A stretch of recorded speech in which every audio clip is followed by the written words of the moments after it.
Now when I want to appear a little bit sportier than I normally am, I add a racing livery t-shirt or I put on a set of racing inspired kicks. But when Hyundai wanted to appear a little sportier than their usual i20 family hatchback, which of course is one of the most popular hatchbacks that you can buy in the country, they went N-line. Now what is N-line? For Hyundai, N-line, N means Namyang, which is the R&D center, and of course the legendary Nürburgring, and that accumulates to make the N brand, which is Hyundai's version of AMG or M.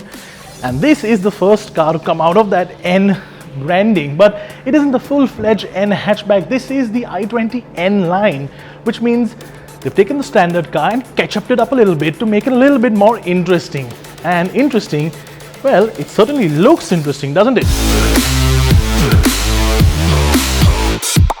So what does this extra N-line ketchup give you? Well, of course, it gives you red accents on the bumper, and the bumper itself is different. It's a lot more sportier. You also get a different grille, and as a combination, it looks like a bit of an angry bird that's ready to be catapulted off the slingshot in the game. You of course get the standard stuff like the LED headlamps, but moving to the side, you get a set of 16-inch alloy wheels, which are actually much nicer looking than the kind of stuff we've been seeing from a lot of automakers these days. I really wish Hyundai had gone that one size up and given us 17-inch wheels, but well, 16 is what it is. You also get that red accent on the side and a whole bunch of black accents everywhere. So you get the black spoiler, which is a much larger spoiler than the standard car. You get the black mirror caps, and of course those side skirts are black as well. On the whole, as compared to a standard car, yes, this is a bit of an upgrade, but you have to remember this is more of a styling pack upgrade, more of a variant upgrade than an all-out hot hatchback. There are some changes under the skin though. Now the first big change that you can actually see and talk about is the fact that it gets rear disc brakes, which means it brakes a lot better than the standard car. And if you've ever driven on a track, or if you've ever driven sprightly or quick, you know that brakes are as important as putting a whole bunch of extra horsepower under the bonnet. So that's a great thing. It also has updated suspension, very slightly tuned suspension, to have a little bit better feel, and it also has slightly better steering response. At least that's what the R&D department of Hyundai has said.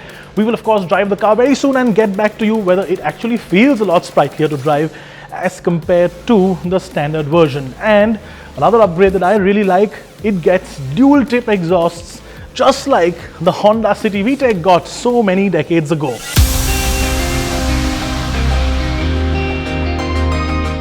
Sadly though, for all the upgrades on the outside, Hyundai has left the engine unchanged. So it still has that 3-cylinder 1-liter turbocharged motor making 120 horsepower and 172 Newton meters of torque. And yes, we know you want to see it go head to head, or should we say signal to signal, versus the Volkswagen Polo GT TSI, and I promise you we will bring that in the next season of our signal to signal drag races. So stay tuned for that. Now it just isn't the exterior that Hyundai has fettled with on the i20 N line, but the interior as well. So you've got an all-black interior, which is great because, in my opinion, anything with an even hint of sportiness should just get an all-black interior. This of course gets the red accents everywhere, red ambient lighting, red stitching on the seats, red piping, red stitching on steering wheel, and still checkered flag motif and the N logo on the leatherette seats as well. And this of course is based on the top-of-the-line version, so you get all the little accoutrements that go with the car. So you get the 10.25-inch screen with the connected car features, you get the digital instrument cluster, and you get an option of the IMT 6-speed gearbox or the DCT, both of which don't come with a clutch pedal.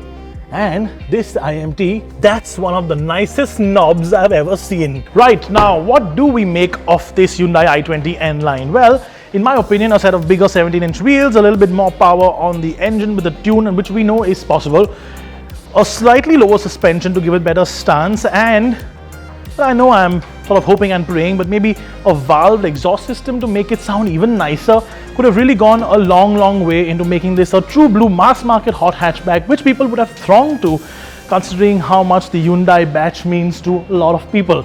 For now though, this is an entry-level warm hatchback with the looks that definitely look sportier, but that engine and that package 9.99 to 100, is it really that much quicker than the standard car?